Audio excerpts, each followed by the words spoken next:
and this is diamond hydronate, which is commonly known to people as Dramamine. I don't Hey, know. we got one I got experience with. Let's go. Oh, wait a second. Wait. Yeah. So what is this one? Why do you have what is it? What is its like it obviously has a real world practical. Oh yeah, you could say that. Before Jesse goes, this is the most Jesse drug you could ever possibly have. Oh yeah, you pop a couple of these, my man, you won't be feeling motion sick on the airplane at all. Oh, I see. I see. Smooth sailing. I see. It's so funny that it's just like, oh shit, okay, so Jesse isn't as fucking square as we thought he was. Okay, like, and then it turns out he's way more square. I'm not square. It's just sometimes when like I'm in a vehicle that's moving kind of fast and I'm not driving it, it sometimes makes me dizzy. I gotta throw up. I want to straighten out my vision. Jesse's all about getting more like I need to be more in control and grab the fucking wheel. I mean, Jesse's not. I will say, having met Jesse in real life, Jesse, like, I feel like you like try to come off as more square or something, because you're actually quite cool. Well, I'm not like a weirdo, but I do have predilections, I guess, when it comes to how I spend my free time. Yeah. Which is, not really hanging out and doing drugs. It's more like sitting on the computer. So yeah, I guess what I'm referring to you as square is just like the fact that you don't do drugs. Yeah. In that case, yeah. Drinking too. Yeah, like, right. That like you used to drink, and it's like, oh well, that's normal. And at least that was fun. Yeah, at least that was cool. Remember when you used to drink? I know. And you were less healthy and stuff, and like, I mean, yeah, sure, you look valiant. You look great. You look fucking fantastic. Your goddamn skin glows now, and you can really see it in your eyes that you just truly love life. But I mean, it was fucking. Before you were like, at least you were a fucking good time. It was more fun. It was more fun for the people around me. Yeah. And honestly, I never even spent time with you, so it wasn't a matter of like. It was just like I liked the idea of you being drunk. Just the perception of it. Just the perception of you being drunk made me feel more at ease with my decisions. And I gotta apologize for that. That's something I'm working on. Yeah, it's cool. I don't drink either. I quit drinking, so I feel a bit bad actually. I haven't had a drink since 2006. So well, I'm trying to think when mine would have been. I guess after that, probably like 2014 or something like that. Well, but I mean, I wasn't like a massive drinker. I just stopped when I started stand-up comedy. I graduated high school in 2006, so that I was starting to, that's when Bryan stopped. I grabbed the torch from there and I said, "Hey, I'll take it from here, pal. I got you for the next whatever." What's the most beer you ever drank in one day, Jesse? Honest. No, don't do one of your little bullshit, fucking little funny little answers. Like, what's the real? I finished one beer. Yeah. I don't know, man. That's a good question. Definitely. Were you a 12-pack? Like, would you, when you were partying with your friends, get a 12-pack? I was a 12-pack of Molson Canadian bottles, oftentimes, actually. Wow. Yeah, we would. It just depended on the day, I guess, because we would definitely do the thing where we had the bottle of vodka in the freezer. That was typically a fifth, and that would get polished off, I guess. But then we would do the thing. I remember we did the I don't know what you guys call it, but you drink some beer. You take a sip of beer every 30 seconds or every minute or something for an hour or whatever beer. It is. Yeah. There's like something like. I remember doing that with like a rack of Milwaukee's Best, and that was horrible. But also at the time, it was very novel to be able to go into a gas station and get 40-ounce bottles of malt liquor. So you would drink a couple of those. Yeah, we drank those early on. I want to say too, Sleeman's Honey Brown Lager is actually I drank a lot. A Canadian beer, Sleeman's. Yeah, was a 12-pack of that, but I think that the most beer, we used to do heroic amounts of beer when we would go to my friend's cabin in America, like just Point Roberts, it's called. So it's like this weird little, it's in Canada. You know what I mean? Like it's a part of Canada, but for some reason America has it. We just wanted it. So yeah, you guys just wanted it. And so you took it. Alaska and Hawaii, but yeah, we go down there and we would just like go and buy so many beers and drink because it was like less than Canadian beer, like it was like whatever watered. I don't know the reason why, but you could drink way more of it. And we would drink 35 beers in a day. I had a buddy that, first of all, mine's really embarrassing because I never drank beer because I didn't like the flavor of it. So like I remember I when I started drinking when I was like 21, when I was like able to order drinks, the only drink I really knew that I could keep down was one that I had at a bar on the first night, and that was Sex on the Beach. So everywhere I went, I would go up to the bar and be like, can I get a Sex on the Beach? And obviously, if you're at I was at a Korn concert once, and I was like, y'all got a Sex on the Beach back there? And they were like, yeah. We got a blowjob in the stall. Some real fucking hardened fucking metal bar. Purple Hooters. I like Purple Hoot, but all the drinks I liked were like specialty drinks that you would have to go to bartender school to know what they are and how to make them. So I would get them different every time, and that's kind of basically why I quit drinking, because the only other drink I ever found that I liked was Kahlua. That's thick and heavy. That is such a bizarre set of drinks to like, but it's just very Bryan. So yeah, just to be clear as well, when we drank 30 to 35 beers, we were throwing up over the side of the deck. I mean, we weren't handling it. It wasn't like we were like heroic, like, oh man, we can drink. I mean, you were essentially blacked out after the first dozen, probably, and just keeping it moving. Having actual vomiting competitions. We were throwing up and trying to like get bigger piles over on the side of the deck. Yeah. So this one says the Arrowwood note on this one is the dose described in this report is very high, potentially beyond Arrowwood's heavy range, and could pose serious health risks or result in unwanted extreme effects. Sometimes extremely high doses reported are errors rather than the actual doses used. So what they're saying here is we are sort of doubting that this person actually took this amount. Yeah. That's what I read from that like, hey, sometimes these people are actually making a mistake. Yeah. Last week, I bought a box of Dramamine containing 30 pills, 50 milligram diamond hydronate each. Yesterday, I decided to take them and see what would happen. I decided to take a couple of pills. I bought a box of 30 pills and I decided to take them all. And that could sound like bullshit, but I remember buying mini thins, like bottles of mini thins at the gas station before I went to school in 9th grade, and just taking the whole fucking bottle and just being fucked up all day. What are those? I don't know. They're like an asthma thing that acts like that's kind of like speed. I don't exactly remember. I don't know what they were, but we used to get them before we went to school. I'll look them up because they were like, we would take like a whole bottle of them because they were like, they would say they were speed. They're like gas station speed. Bryan, can I say that it's pretty impressive that you don't take a lot of drugs now? Yeah, it is. It really is, like, hearing the stories of the sort of stuff that you're doing when you were just younger. Outright debauchery, and I similarly, maybe not to that degree, but I think it is quite impressive because I think a lot of people continue along that, and kudos to Bryan. Less miserable than I was when I was doing a lot of fucking drugs. I mean, that is a huge thing about it that you have to realize about drug use and stuff like that. To be serious for one moment is that it is fun to do, and especially if you're doing it in a fun way.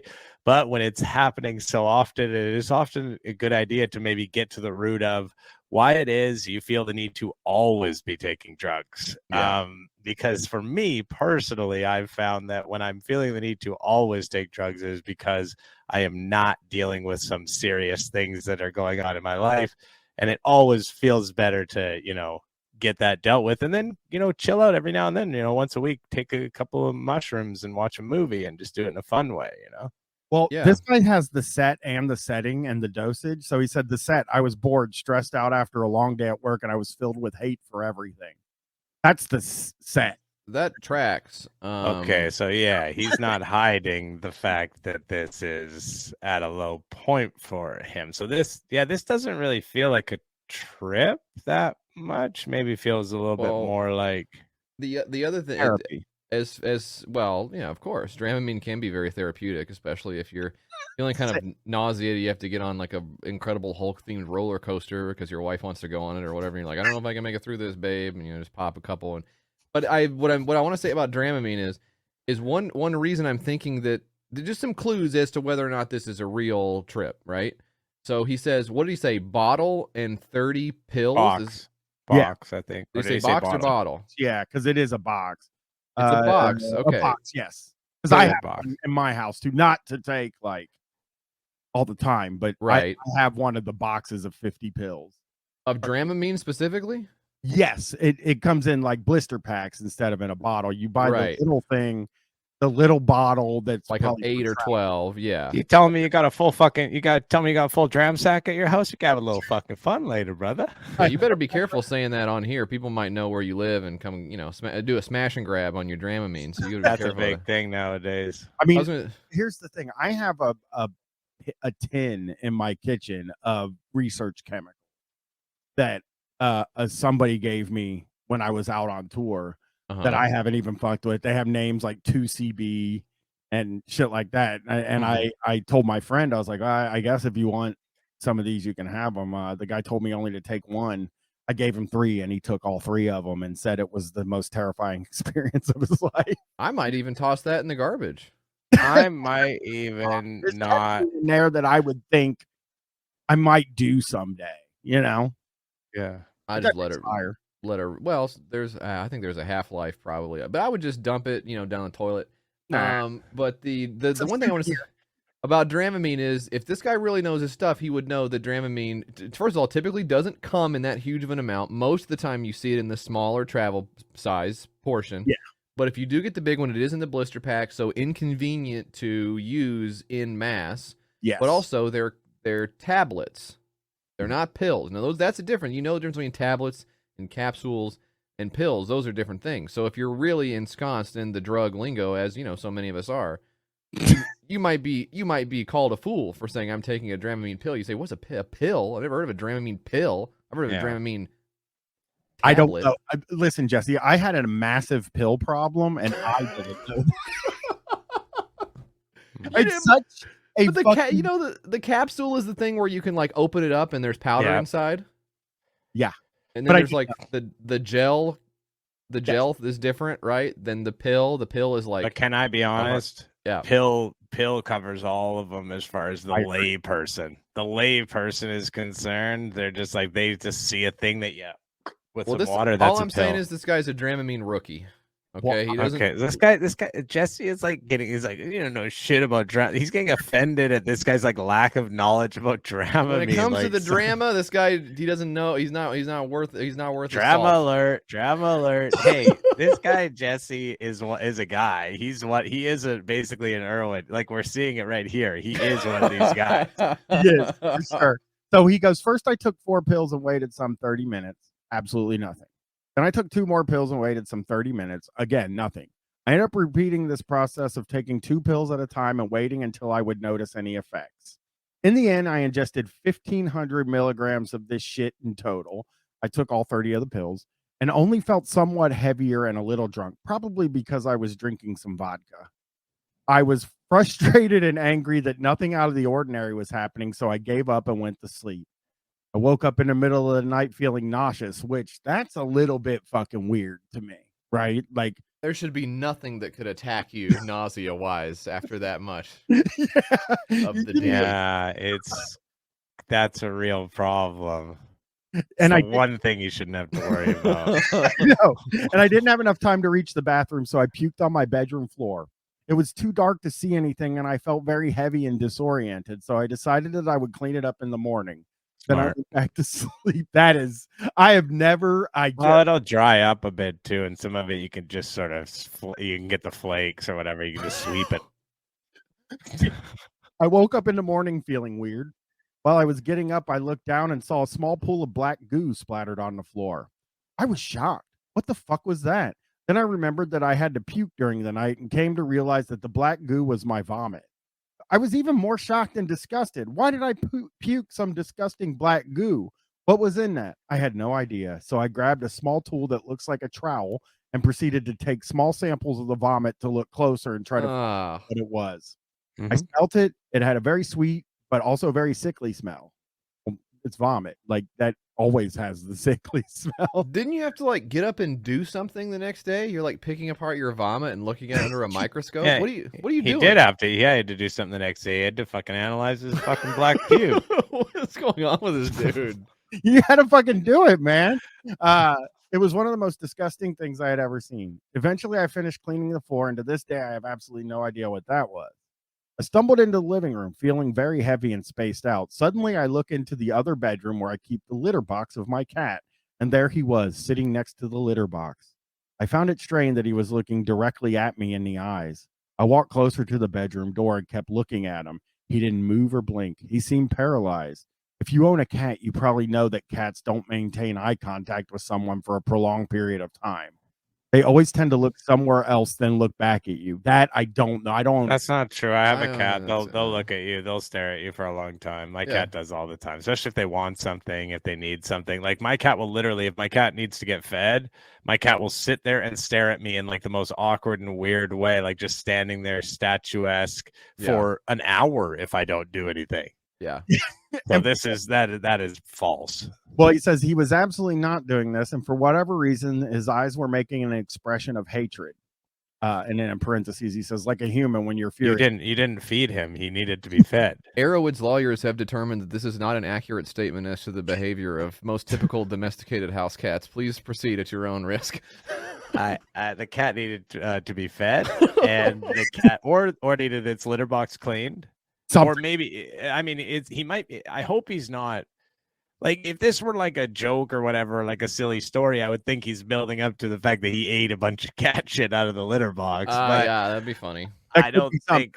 Yeah, let's see. Cats don't fucking do that. Animals don't do that. But there he was, looking directly at me, deep in my eyes, and emitting anger and hatred and loath towards me. Suddenly, I felt a horrible shiver down my spine. It even reached the back of my head. I was extremely shocked by my cat's expression. I called him, put food in his bowl. He didn't move. He was fucking petrified. When I tried to get closer to him, he kept following me with his demonic eyes. I was so scared, I screamed at him. He ran into the bedroom, still following me with his hateful eyes. This went on for maybe 30 minutes until I was too tired to try to understand what was going on. I lived by myself, but I felt his hatred towards me, and his hatred started spreading all over my apartment. I felt like everything hated me and was angry at me for whatever reason. This does feel, I mean, you talk about late onset hallucination. I mean, this kind of seems like maybe this did do something to you. I don't even, and it also seems like he also has serious, like, he has real serious issues that he's dealing with right now of like self-worth issues and stuff. And it really seems like he's in a real dark place in general, and whatever he's doing is just kind of exacerbating his already. I just wouldn't take all that many pills if I was in that. I mean, I did take a lot of pills when I was in a rough spot in my life, but that's what I was thinking. But I'm just thinking, man, like that's why there's like a real sadness to it, not to sort of try to be sad. I think it's like a real sad one though, because it's like that kind of, I don't give a fuck, man. I'll fucking take whatever pills, whatever happens. I don't even fucking care. That's what I kind of get from this guy, you know? He said, I felt like complete shit. Shivers kept going down my spine, and I started feeling like mosquitoes were biting me all the time. That's when I started noticing some very small black dots on the living room floor. I knelt down, looked closer, and realized that the little black dots were actually dark red, and they had legs. They looked exactly like minuscule ticks. Then I remembered I had read somewhere that seeing spiders and other bugs was very common. Then I was absolutely sure the drug was indeed working, and I quickly started to regret having consumed 1,500 milligrams of that shit, because suddenly I started feeling a weird rush through my body. I felt like I was about to faint, so I laid down on my bed and started breathing deeply. Like it wasn't an automatic thing, as if I had to actively control my breathing, trying to calm down. That's happened to me in the past, by the way, on drugs, where you're like thinking like I have to breathe. But it's an autonomic process, not necessary. But yeah, I was about to call an ambulance because I thought I was going to die. I started seeing black dots all over my bed, and when I looked closer, they were those fucking ticks. I got up terrified, went to the living room. The demonic cat of Satan was there, paralyzed, emitting his utter hatred towards me. The more I maintained eye contact with him, the more demonic he appeared. It was truly hell. I was extremely paranoid, started hearing faint voices, seeing things out of the corner of my eyes.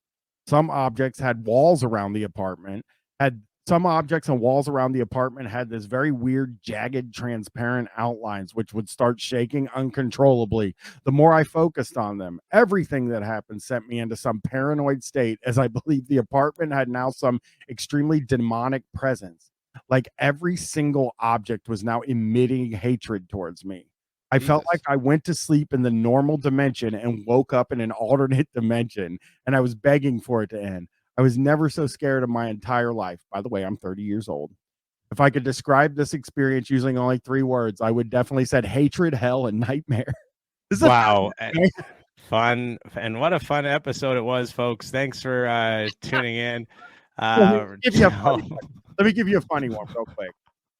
This is wait. I just want to so this is a known thing. If you take this drug, like other people, like this isn't just some like weird, like this is like you take this drug. He said he read about seeing ticks and spiders and bugs. Yeah. All this stuff is stuff he read about. And so he knew that was what the experience was going to be. And to tell you the truth, if you look up Dramamine, they will all have like stories like this. This was the lightest of them. So that's really terrifying because presumably that's like Jesse's talking about, like people take that, you know what I mean? Obviously all the time. One or two. But think about like just the idea of people being so nervous and thinking it's not working, and then just taking a little bit too much of it, and then the side effects being like that. In this case, I would call them side effects for that particular user. I think that would be like truly fucking terrifying if you had no sort of concept of that. You weren't like trying to do it like. So what is the level that you would have to take? I'm just reading this on a Reddit comment, which Reddit is very similar to Arrowwood, except for perhaps a little bit more reliable. User Geology Sucks 11 years ago says 50 milligrams isn't enough to cause delirium. By the way, the normal tablets that are in the travel size container of the non-drowsy Dramamine formula are 25. 25. Yeah, you have to use the drowsy because that makes you go to sleep, feels better. Anyways, 25. It says 50 isn't enough. I felt a little bit. My eyes were more sensitive to light, and I was pretty out of it. But I never hallucinated when I was taking 50 every few hours. People who used DPH, which is the active ingredient in diphenhydramine, are usually taking around 1,000 milligrams. Okay, so the threshold, the like difference between that is it's large enough that it wouldn't be happening to regular people. You would have to go out of your way to do it. Okay, something that's like good. 30 or 40 times what you're supposed to take. Yeah. Okay, I'm glad to hear that. Here's the last one. Since that one was scary, this is the last one. This is one I also have experience with. So, this sounds odd, but seriously did happen. So I was at my house, and a friend of mine and I both had pink eye. Later on that night, we were having some people over. They were doing whatever inside when we decided to go out back and huff some Glade. I had done it a couple of times. Sorry. You want a fucking plug-in? Like, yeah, what kind of Glade? Glade's got a few different products. The aerosol can. We used to have Glade sometimes. It was like the aerosol can. Okay. Because it's better to huff Glade really than like. There's nothing. You can't finish the sentence in any real. Oh no, he's saying then because the other stuff with the aerosol, like hairspray, or what a whipped cream would be They all smell bad. Not the whipped cream. That's a good point. That is a good one. That's why the whipped cream one's the most popular. That's what people would really whip. It's, using the whipped cream. So he says, I had done it a couple of times prior in the months before, though not with pink eye.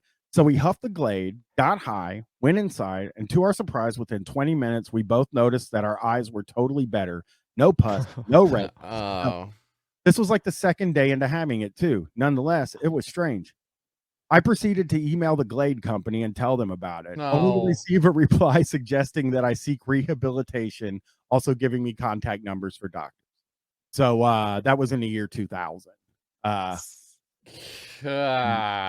Boy. And then the official stance on this podcast, guys, is that Glade cures pink eye. So if you have pink eye, please huff Glade. Don't say that. I'm not saying that. I'm not co-signing on that at all. The official stance of Guys, a podcast about guys, is that Glade cures pink eye. Huff it all up, baby. If you got can't say that stuff. You can't say that. You're not allowed to say that. You're gonna take you off of Spotify. What? Okay. Well, that's misinformation. On Spotify.